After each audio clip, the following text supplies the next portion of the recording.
우리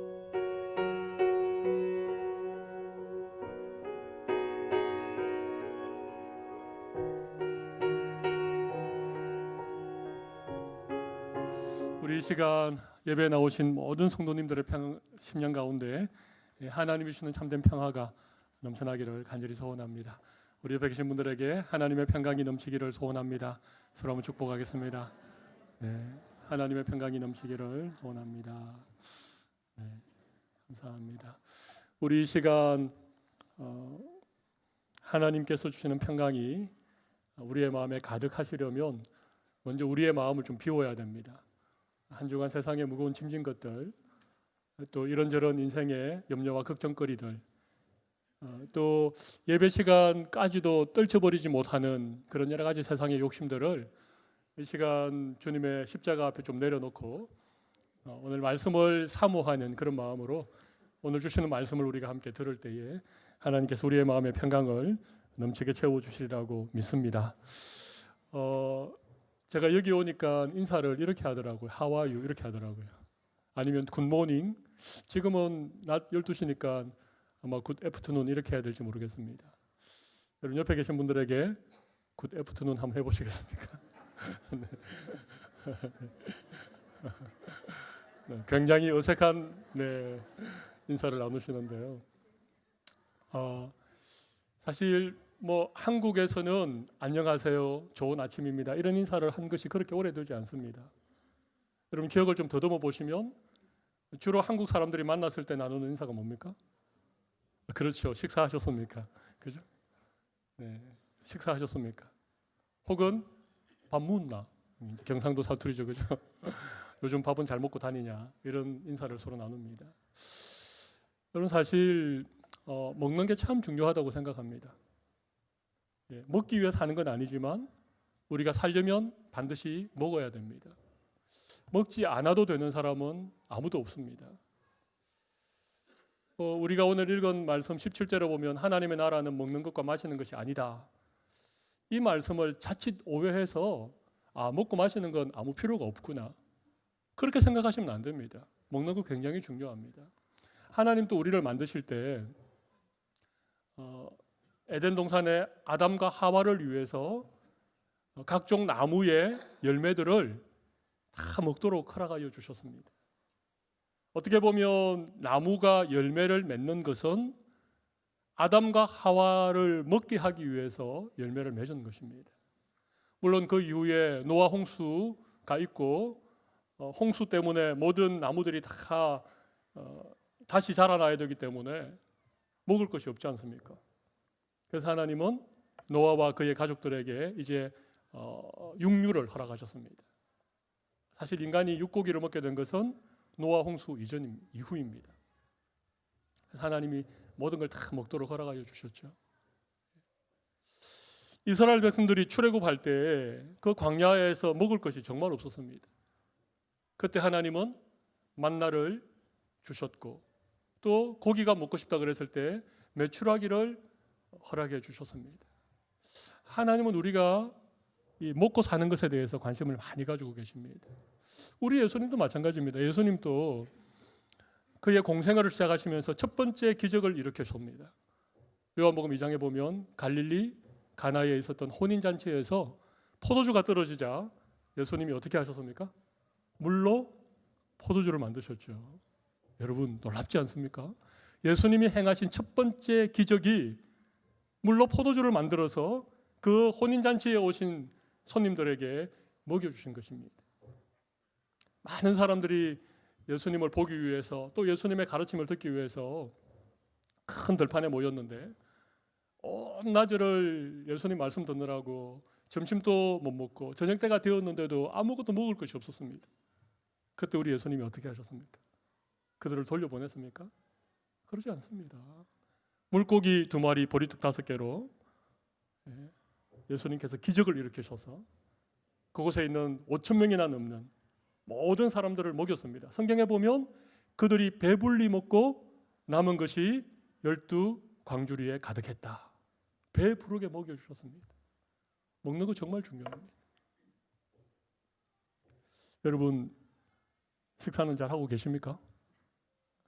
잘 드시고 계십니까? 제가 한국에 있을 땐 잘 몰랐는데 여기 오니까 먹는 게 정말 중요하구나, 그걸 점점 깨달아 가고 있습니다. 제가 요즘 삼식이거든요. 이게 한 끼 먹는 게 참 쉬운 일이 아니구나. 그냥 때가 되면 밥이 저절로 뚝딱 나오는 줄 알았는데 한 끼 식사를 차리기 위해서 많은 수고와 정성이 필요한 거구나, 그런 생각을 하게 됐습니다. 뭐 한국엔 식당도 많고 뭐 맛있는 것도 있고 뭐 가격에 대비해서 상당히 먹을 만한 것들이 많은데, 이 나라는 정말 집에서 이렇게 끼니 때마다 이 밥을 잘 지어서 먹는, 정말 중요하다는 걸 알게 되었습니다. 여러분 식사 잘 하십시오. 먹는 거 정말 중요합니다. 뭐 배 안 고프다고 끼니를 거르는 일이 없기를 바랍니다.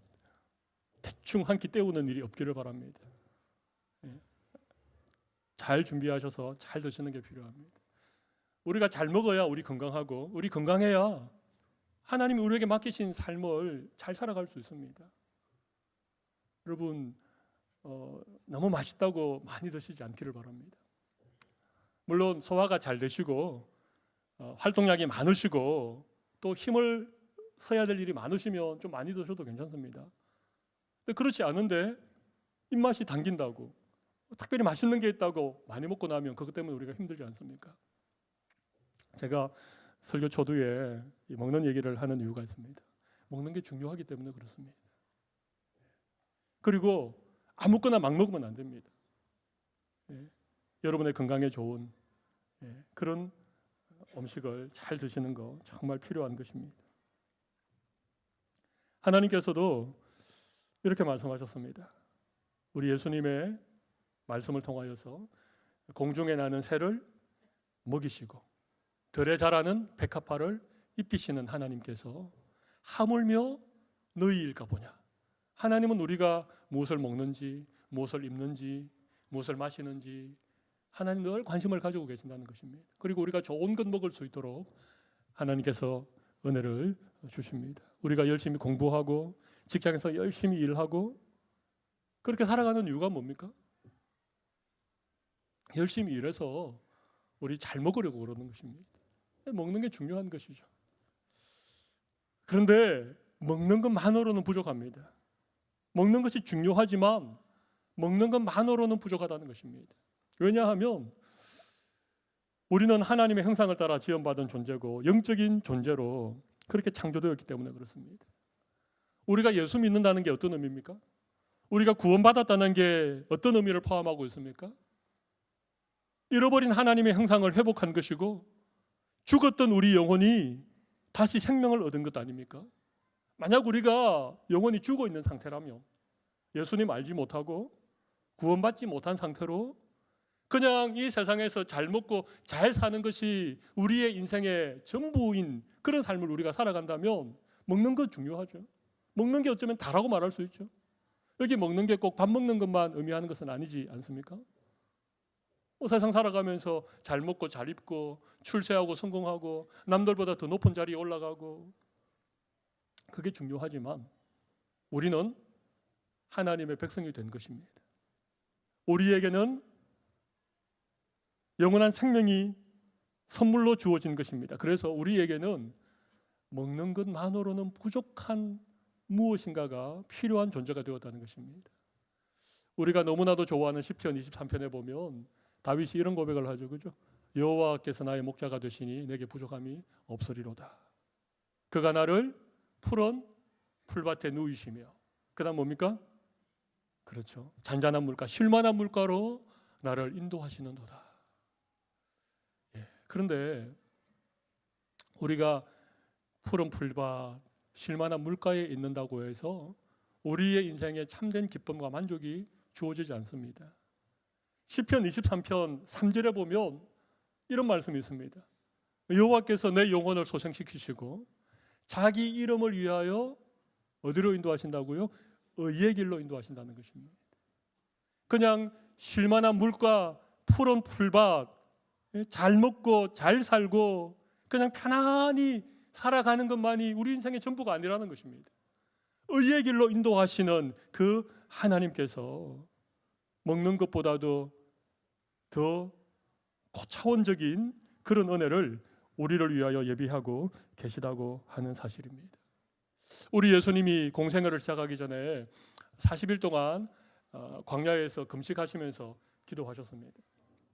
40일 동안 금식하면 정말 모든 게 다 먹는 것으로 보일 만큼 그렇게 배가 고픕니다. 그때 마귀가 나타나서 예수님을 어떻게 시험합니까?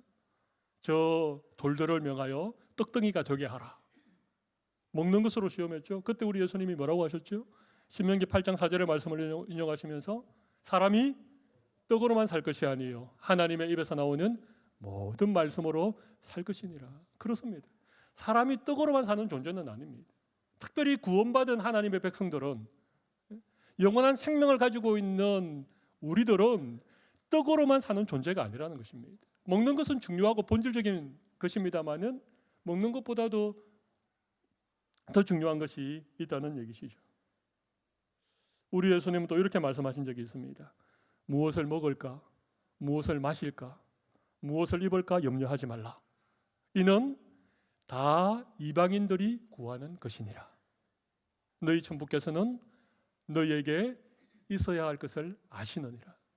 여러분, 무엇을 먹을까, 무엇을 마실까, 무엇을 입을까, 늘 이런 염려들만 하고 살아가는 것은 예수 믿는 사람들의 삶이 아니라는 것입니다.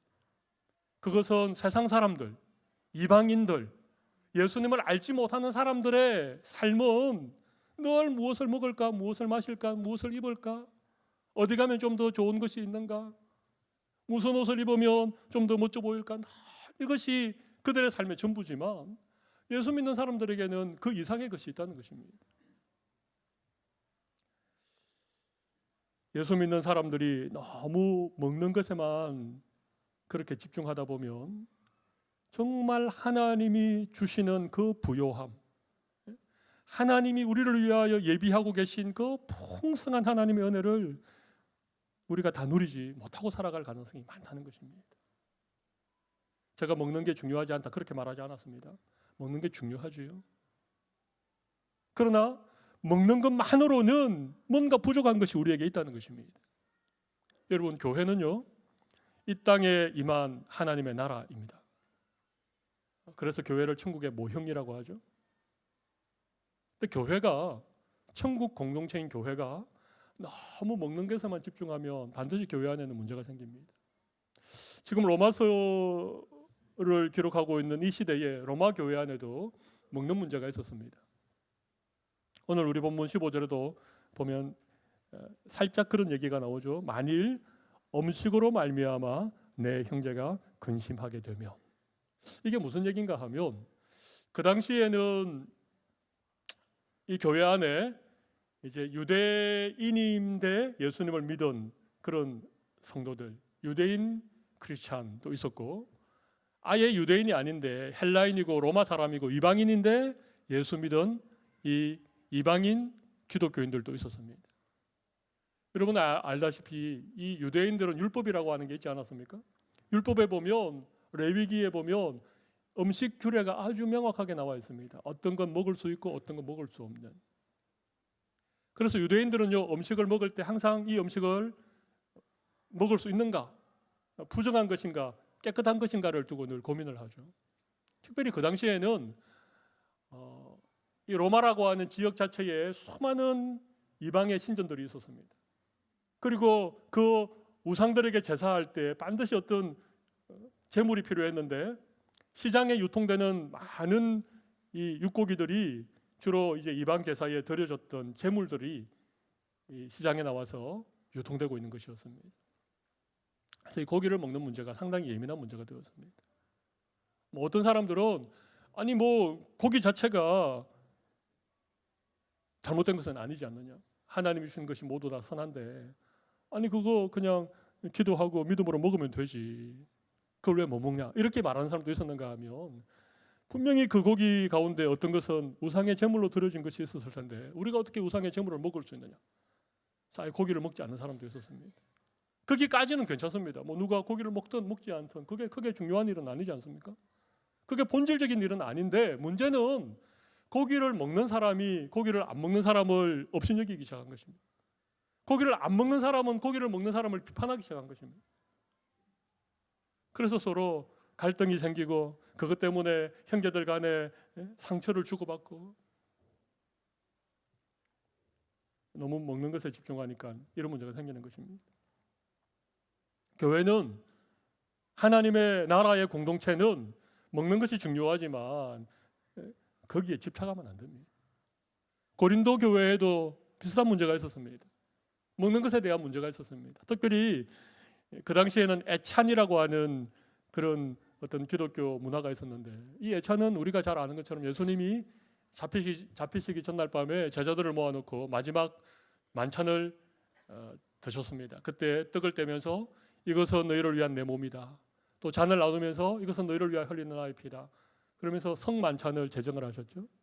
그리고 이것을 행하여서 나를 기념하라. 그렇게 말씀하셨기 때문에 초대교회는 모일 때마다 그런 애찬을 행하였습니다. 음식을 차려놓고 지금이야 우리가 떡조그만한 떡 한 조각 나누는 것이지만 그 당시는 제법 풍성한 음식을 차리고 그 음식을 함께 먹고 나누면서 우리 예수님의 죽으심을 기념하는 그런 애찬이 있었습니다.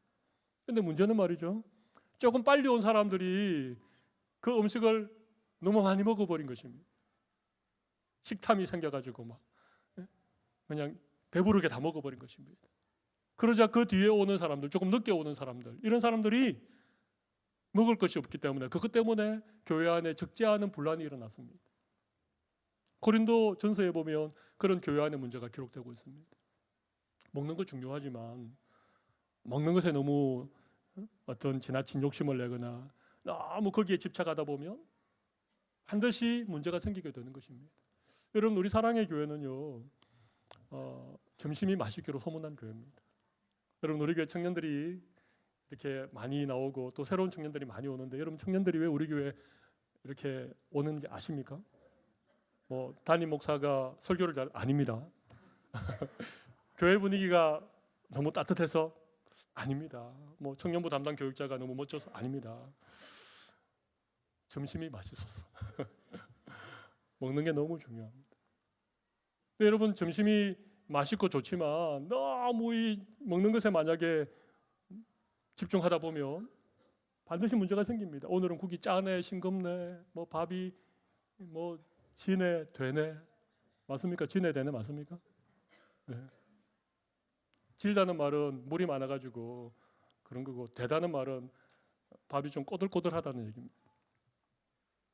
만약 그러면 여러분, 교회가 그냥 밥에 먹는 것에 정신 팔리면 이건 하나님께서 하나님의 나라의 공동체인 이 교회를 향하여 베푸시는 더 풍성하고 더 놀라운 그런 은혜들을 누리지 못한다는 것입니다.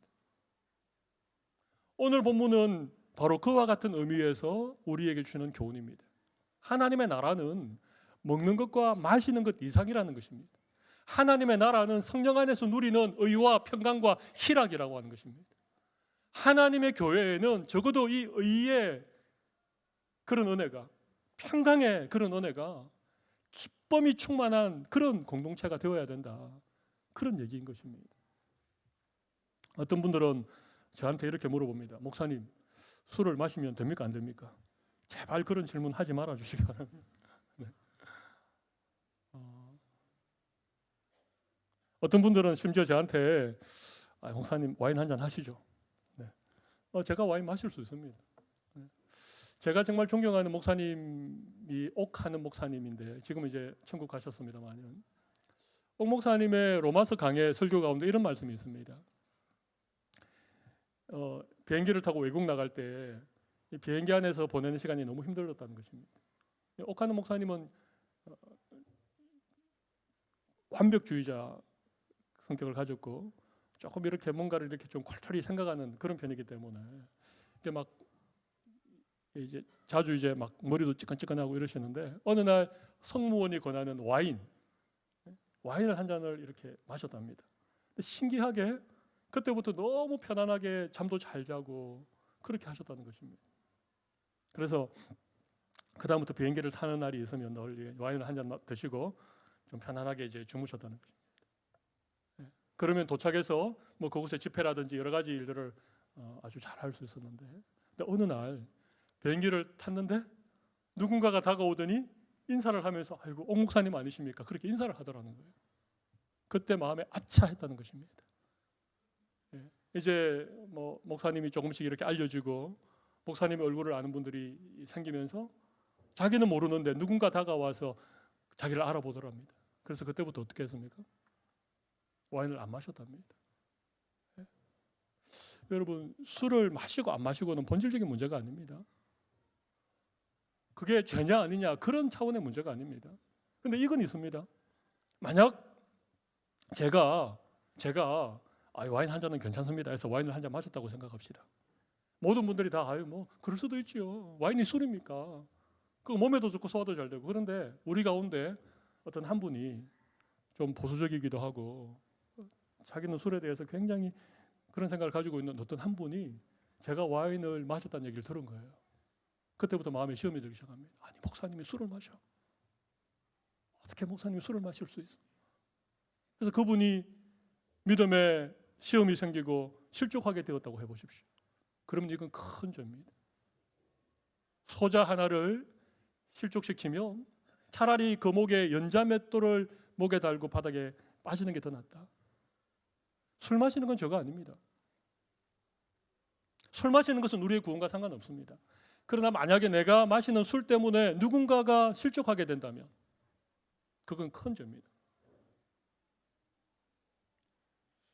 아직까지 우리 대한민국, 우리 한국적 믿음의 토양은 금주금연이 어떤 교회의 표지처럼 그렇게 여겨지는 시대입니다. 물론 우리가 이 나라에 이민을 와서 좀 더 다른 환경에 살고 있긴 하지만 여전히 그렇습니다. 우리가 오늘 읽었던 말씀 맨 마지막에 로마서 14장 23절에 보면 이런 말씀이 있습니다. 의심하고 먹는 자는 정죄되었나니 이는 믿음을 따라 하지 아니하였기 때문이라. 믿음을 따라 하지 아니하는 것은 다 죄니라. 만약 여러분들의 마음속에 술 마시는 거나 담배 피는 것이 끓이김이 있다면 하지 않으시기 바랍니다. 예? 근데 아직 그런 마음이 좀 있죠. 네. 우리나라를 처음 찾아와서 복음 전했던 선교사님들이 우리나라의 국민선을 보니까 그냥 뭐 외국 분들이야 스테이크 먹으면서 와인 한 잔 이렇게 살짝 이렇게 하는 것인데 우리나라는 막 막걸리를 대로 담아놓고 통으로 담아놓고 그걸 뭐 밤새 마셔라 부어라 그래가지고 그것 때문에 뭐 집안에 파탄이 나고 그것 때문에 심각한 문제가 많으니까 선교사님들이 이 조선이라고 하는 나라, 이 한국이라고 하는 나라는 술 먹어서는 안 되겠구나. 그래서 금주를 시킨 거예요. 담배도 말이죠. 뭐 사랑방이 그냥 완전히 무슨 두더지 굴처럼 연기가 가득 찰 정도로 담배를 피워도 되니까 이건 금해야 되겠다. 그래서 금연을 시킨 것입니다. 그래서 한국은 선교 초기부터 예수 믿는 것은 술 마시지 않고 교회 다니는 것은 담배 피지 않는 것이라고 하는 공식이 생긴 것입니다. 물론 130여 년이 지나서 지금이야 많이 희석되었습니다만 아직까지는 그런 의식이 남아 있습니다. 그래서 여러분 뭐 먹고 마시는 거 마음껏 자유롭게 할 수 있습니다. 그러나 한 가지는 생각해 보셔야 됩니다. 이것이 내 믿음의 양심에 저촉이 없는가. 그리고 혹시라도 이것이 믿음이 연약한 누군가에게 시험이 되고 실족이 되지 않는가. 그까지 생각하시면 괜찮습니다. 그리고 다음부터 저한테 목사님 술 마셔도 됩니까? 물어보지 않기를 바랍니다. 물어보지 말고 자유롭게 하십시오. 알아서 하시기 바랍니다. 또 목사님은 술 드세요. 그렇게 물어보지도 마십시오. 비밀입니다.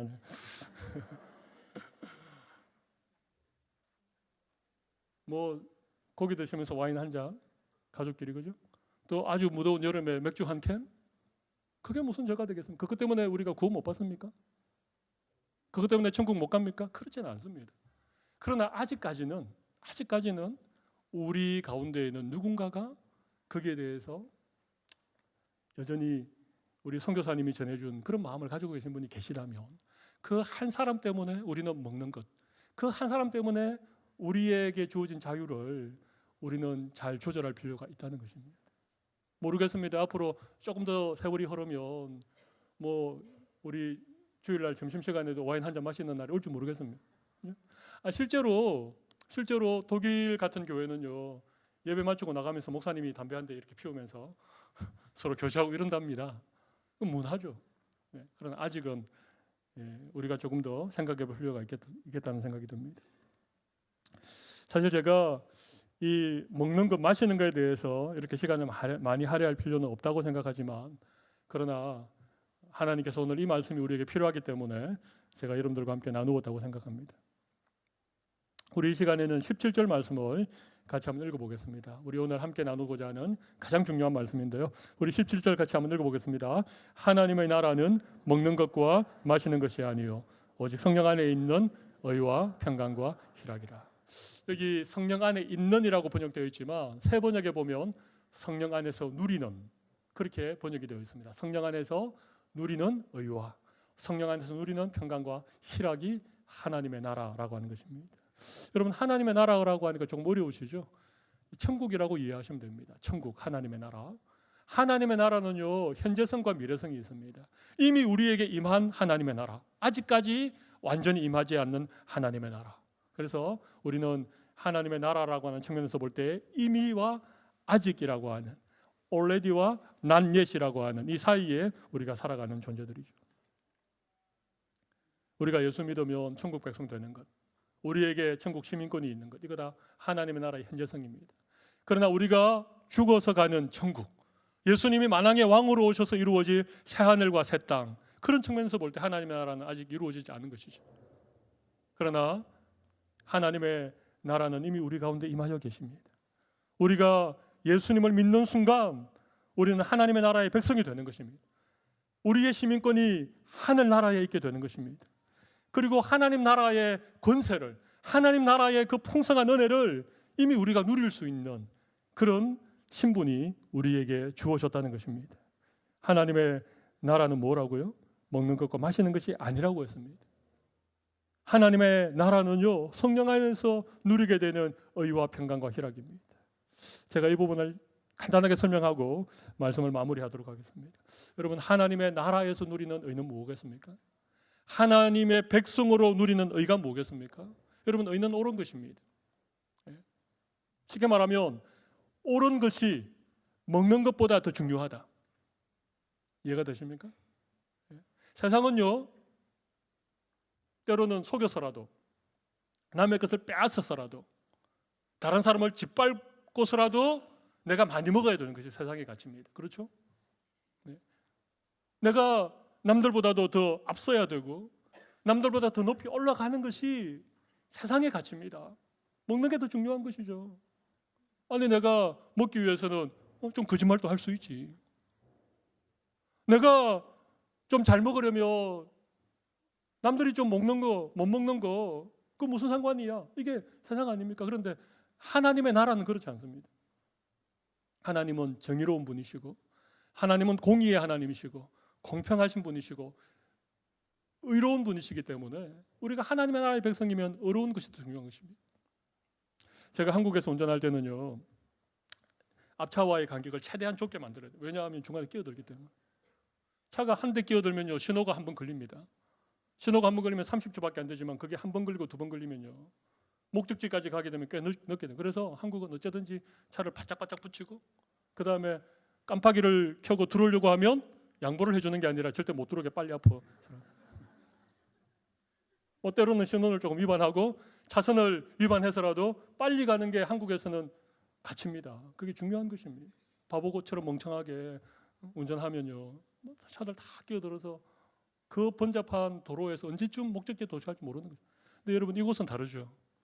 이곳은 다릅니다. 이곳은요, 새벽기도 마치고 나가면 이제 시티로 출근하는 차들이 우리 교회 앞에 있는 왼쪽 차선에 쭉 늘어서 있습니다. 오른쪽 차선 텅텅 비어 있습니다.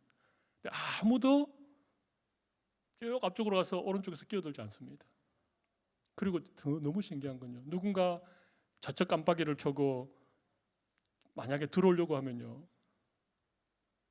굉장히 기쁘게 양보를 해줍니다. 아닙니까? 이게 다른 것 같아요. 가치가 다른 것이죠. 문화가 다른 것입니다. 한국에서는 양보해 주는 것은 미덕이 아닙니다. 남이 나 저 앞에 들어오는 것은 기분 나쁜 일입니다. 그런데 여기는 양보가 미덕입니다. 내가 누군가를 앞으로 양보를 해주고 나면요, 그분도 기분 좋고 나도 기분이 너무 좋습니다. 그래서 이곳에 운전하면 스트레스가 쌓이지 않습니다. 저도 운전을 좀 빨리 하는 편인데 한국에 있을 때에는 그런데 빨리는 가지만 정말 스트레스는 쌓입니다. 근데 이곳은요, 양보해주면 기분이 좋아져요. 좀 천천히 가는 게 그렇게 여유로울 수가 없습니다. 운전하는데 별로 스트레스를 받을 일이 없습니다. 여러분, 이게 다른 것이죠. 제가 한국과 이곳을 예를 들어서 죄송하지만 다른 것입니다. 세상은요, 많이 먹는 것, 잘 먹는 것, 더 좋은 데 사는 것, 이게 가치지만 천국의 가치는요, 그게 아니고 의로운 것입니다. 올바른 것입니다. 내가 좀 손해를 보더라도, 내가 유익된 것을 좀 포기를 하더라도 내가 바르게 살아가는 것, 의롭게 살아가는 것, 이게 하나님 나라에서 누리는 놀라운 하나님의 은혜라고 하는 것입니다. 그러면 우리의 마음에 하나님 주신 은혜가 있습니다. 네, 여러분, 하나님 손해보시는 하나님일까요? 우리가 옳은 것을 행하느라고, 말씀을 따라 살아가느라고 우리가 손해보고 우리가 세상에서 어려움 당하는 것을 하나님 그냥 보시고 내버려 두실까? 그렇지 않습니다. 성경에서 많은 말씀이 우리에게 증가하고 있는 것은요, 의인의 자녀는 결코 걸식하지 않는다는 것입니다.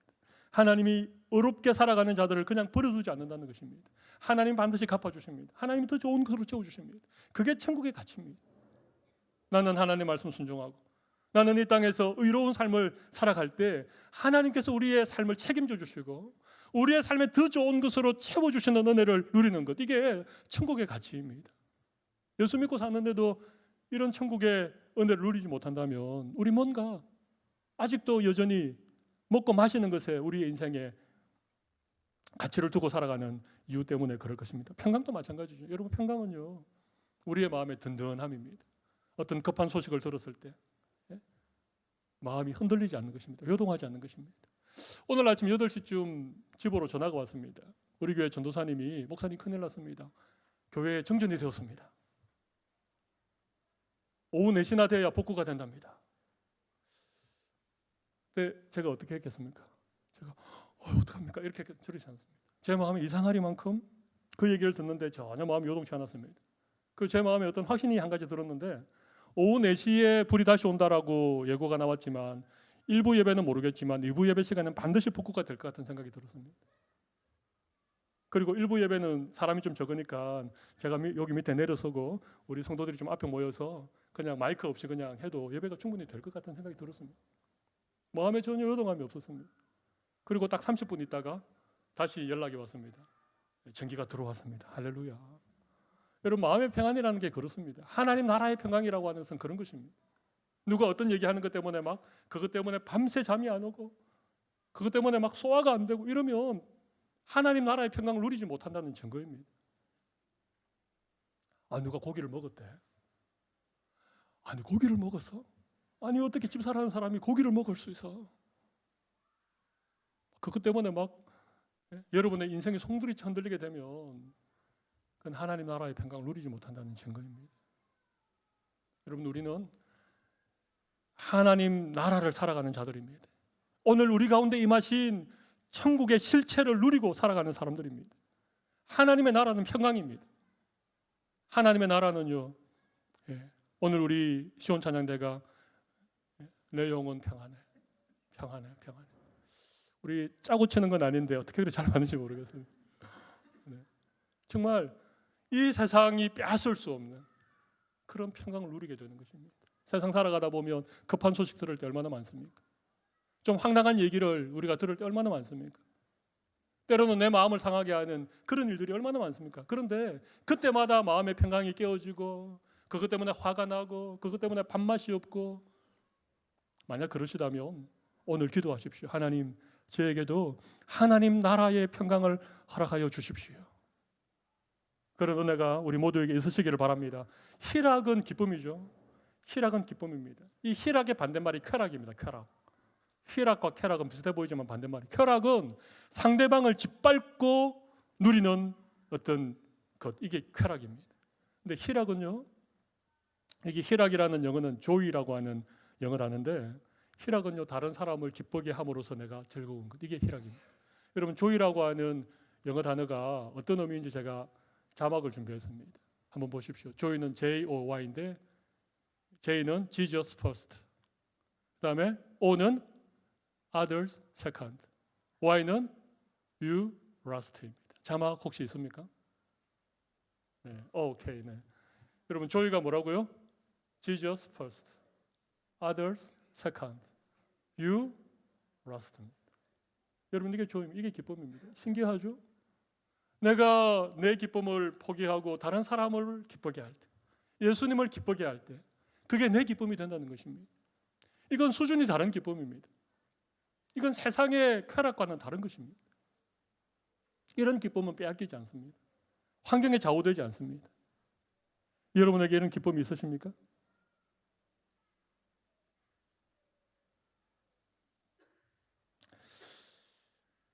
만약에 우리가 신앙생활하면서 먹는 것, 마시는 것에서 조금 더 수준 높은 이 하나님 나라의 의와 평강과 희락을 우리가 맛보신다면 우리의 수준이 조금 올라갑니다. 수준이요, 우리 수준이 조금 올라갑니다. 그래서 그냥 좀 먹는 것 때문에, 누가 어떤 차를 타고 다니는 그런 것 때문에, 누가 이번에 집을 샀는데 집값이 너무 많이 올라, 이런 것 때문에 흔들리지 않는, 그럴 수 있는, 그게 약간 좀 좋아 보이긴 하지만, 그러나 그것 때문에 우리의 마음에 있는 평강이 깨트려진다거나 우리의 마음에 있는 기쁨이 빼앗긴다거나 하지 않는, 훨씬 차원 높은 믿음의 삶을 살게 되는 것입니다. 사랑하는 성도 여러분, 이런 삶 누리고 싶지 않으십니까? 이런 삶을 누릴 수 있는 여러분들이 되시기를 바랍니다. 제가 마지막으로 한 가지 비결을 알려드리고 말씀을 마무리하겠습니다. 오늘 본문 17절을 다시 보십시오. 거기 보면 오직 성령 안에 있는 의와 평강과 희락이라. 우리 스스로는요, 하나님 나라의 의도, 평강도 희락도 누릴 수 없습니다. 그런데 성령 안에서 누릴 수 있다는 것입니다. 성령 하나님께서 여러분들에게 은혜 주셔서 하나님 나라의 의와 평강과 희락을 누리실 수 있는 우리 모든 성도들이 다 되시기를 바랍니다. 그런 삶을 살아가는 것을 하나님이 기뻐하시고, 그런 삶을 살아가는 우리들을 세상 사람들이 칭찬해 주는 그런 우리 모든 성도들 다 되시기를 바랍니다. 우리 가슴에 손을 좀 올려보십시오. 우리 시간 함께 잠시 기도하는 시간을 가지겠습니다.